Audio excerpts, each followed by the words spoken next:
Hi, my name is Tyler and I'm going to show you how to make and use a bump key. A bump key, when properly used, will open any lock that it fits into. Now, this technique is not new. The bad guys have been using it literally for years. And the locks that you buy today, yes, even the lock that you have on your front door, is vulnerable to this technique, largely because the general public doesn't know that they aren't safe. The way a normal key works is you stick it into the lock, and if you look at a key, you'll see that it has little ridges and little valleys. When you stick it into the lock, the little valleys line up with the pins inside the lock. Those pins have splits in them at various heights, and if the height of these little valleys matches the correct height on the pins, then the splits in the pins will line up where the two parts of the lock meet, allowing the cylinder to turn. Now, the way a bump key works is the valleys are cut all the way down to the lowest setting, and it still has little ridges. You stick it part way into the lock and give it a whack. When you hit it, these little ridges here will transmit their energy up to the pins, and just like a set of billiard balls, you hit the first one and the last one jumps. In the same way, you hit these pins, you hit the very bottom one, the top one is the one that pops up.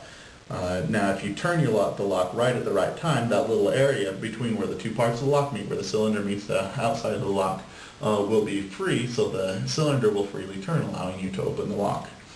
Now, the way you make this is you take just a normal key. This particular key went to an apartment that I no longer live in, so I'm not going to use the key for anything else. However, this key does fit into the lock I have on my front door. So we take this key.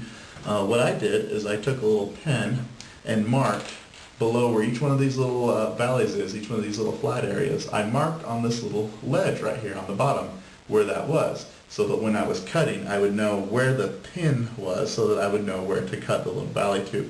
Once you've removed quite a bit of metal there, it kind of can get confusing if you don't have any reference. So mark on that little ledge on the bottom, or on the key, where each of these little valleys is, and then take with a file.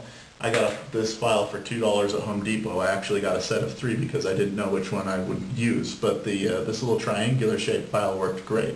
You take the file and file it down, the metal all the way down to that little ledge. That's the lowest setting where keys will normally be set.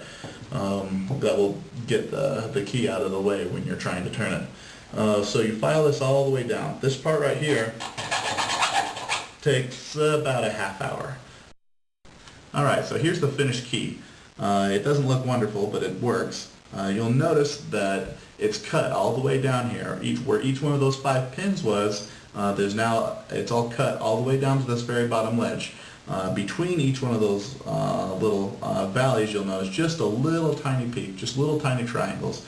Important things about these little triangles here is the slope of these little triangles has to be such that when you stick it into the lock, the pins can easily slide over the front of the lock, the front of these little triangles, and when you pull it out of the lock, the pins will easily slide back out. If it's too steep on this side, when you try to stick it in, it won't go in. If it's too steep on the other side, it'll go in just fine, but when you try to pull it out, it won't come back out. It'll be real tough to try to explain to the locksmith what you were doing. So be real careful, and let's go try this out. Okay, the first time you do this, I recommend doing it with the door open. That way, in case the key does get stuck in the lock, you're able to still get into your house and you're able to take the lock apart. Take the key, put it all the way into the lock, pull it out one notch, one little click. Door's locked. Put a little bit of pressure on the key. You'll know, if you've ever picked locks before, you know how much I'm talking about. Just enough so that when the pins jump out of place, the cylinder will turn and it will catch. A little bit of pressure, and give it a tap. I'm going to use the back of the file that I used to cut the key. If it doesn't work, pull it out, try it again. There you go. One more time. Pull it out one notch, a little bit of pressure. Alright, one more time just for fun. Key all the way in, pull it out, little bit of pressure. There you go, unlock. Show you that again. Take the key, all the way in, out one click, a little bit of pressure. If it doesn't work within the first few tries, you're probably doing something wrong. There you go.